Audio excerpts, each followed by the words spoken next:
Gentleman from Texas is recognized. Madam Speaker, I reserve. The gentleman reserves. The gentleman from Massachusetts is recognized. Thank you, Madam Speaker. I now yield 1 minute to the gentleman from Maryland, Mr. Hoyer, our distinguished majority leader, who's been a consistent champion of human rights. The gentleman from Maryland is recognized. I thank the gentleman from Massachusetts, the chairman of the Ways and Means Committee, for yielding. I thank the gentleman from Texas for joining in this effort to ensure that America speaks with a strong and certain voice. Madam Speaker, yesterday we heard from President Zelensky, an historic address that moved us all.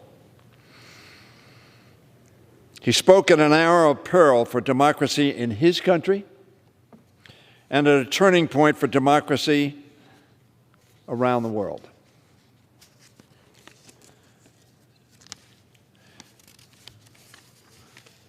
We were, and remain awed by the courage mirrored by that individual who leads Ukraine and of the people he leads, who in light of an overwhelming force said, "No, we will not yield. We will stand and we will fight, and we will speak out for our country."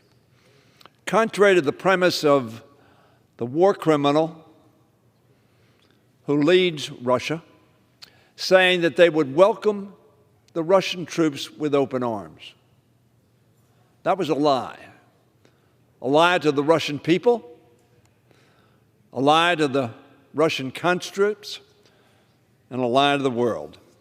Vladimir Putin's criminal and unprovoked invasion of the sovereign nation of Ukraine has only grown more brutal, Madam Chair, through the days and weeks. We've seen his forces target civilian areas, bomb hospitals, and disappear Ukrainian elected officials in areas they occupy. This House is being asked today whether to repeal Russia's permanent, normal trade relation status. The question ought to be, is Russia behaving like a normal, law-abiding nation? And of course, the resounding answer of the world has been no. Indeed, there is nothing normal about its behavior or about Putin's choices. He has violated every norm that has been in place since the end of the Second World War.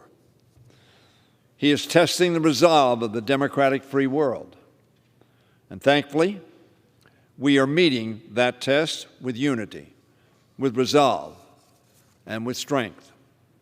The revocation of Russia's normal trade status with the United States, as well as that of its ally, Belarus, is just the latest tool, Madam Speaker, being employed to isolate Russia economically and prevent the replenishment of its military assets being depleted in the invasion of Ukraine.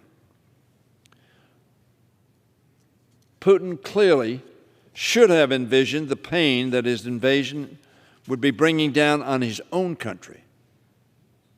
That's a shame, because it's clear that a large segment of the Russian people do not want this war. And in fact, thousands of them are in jail because they have publicly made that clear. They don't want to see their children being sent off to kill, maim, and terrorize the people of a friendly neighbor that caused them no threat, whose citizens maintain close people-to-people relations with the Russian people. And they do not want to lose access to the global marketplaces in which many Russian entrepreneurs and innovators have been participating and finding opportunities. But no, the murderer of Moscow determined that he wanted to see the Russian Empire restored. Not because he was threatened, not because Russia was threatened, but because it would serve his ego and concept of empire. As Russia continues to grow more and more isolated, as the vice tightens around its media, as the last few flickers of freedom for its people are extinguished, Its people need only to look to the Kremlin for answers. So I urge my colleagues, Madam Speaker, to vote yes. Vote yes for the heroic people of Ukraine. Vote yes for a leader who has shown us courage and commitment to freedom and to democracy. Vote yes to tell Vladimir Putin that norms still matter, and we will not stand by as he seeks to break them. No, normal relations are not warranted. Vote yes. Vote for democracy. Vote for freedom. Vote for courageous people.